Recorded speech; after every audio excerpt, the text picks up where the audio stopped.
ادخلوا ابواب جہنم خالدین فیہا فبئس مثوى المتکبرین۔ جاؤ جہنم کے دروازوں میں ہمیشہ رہنے کے لیے داخل ہو جاؤ، کیونکہ تکبر کرنے والوں کا ٹھکانہ بہت ہی برا ہے۔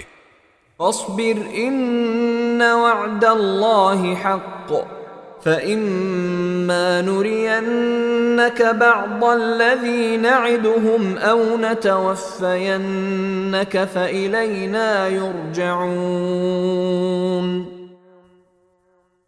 لہذا اے پیغمبر تم صبر سے کام لو، یقین رکھو کہ اللہ کا وعدہ سچا ہے۔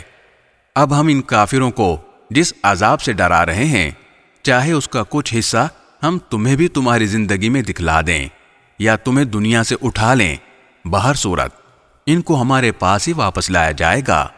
وَلَقَدْ أَرْسَلْنَا رُسُلًا مِّن قَبْلِكَ مِنْهُمْ مَنْ قَصَصْنَا عَلَيْكَ وَمِنْهُمْ مَنْ لَمْ نَقْصُصْ عَلَيْكَ وَمَا كَانَ لِرَسُولٍ أَن يَأْتِيَ بِآيَةٍ إِلَّا بِإِذْنِ اللَّهِ فَإِذَا جَاءَ أَمْرُ اللَّهِ قُضِيَ بِالْحَقِّ وَخَسِرَ هُنَالِكَ الْمُبْطِلُونَ۔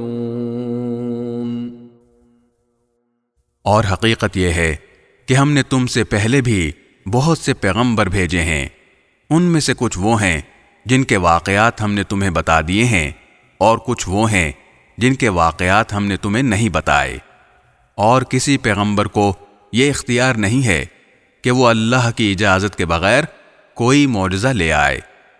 پھر جب اللہ کا حکم آئے گا تو سچائی کا فیصلہ ہو جائے گا، اور جو لوگ باطل کی پیروی کر رہے ہیں وہ اس موقع پر سخت نقصان اٹھائیں گے۔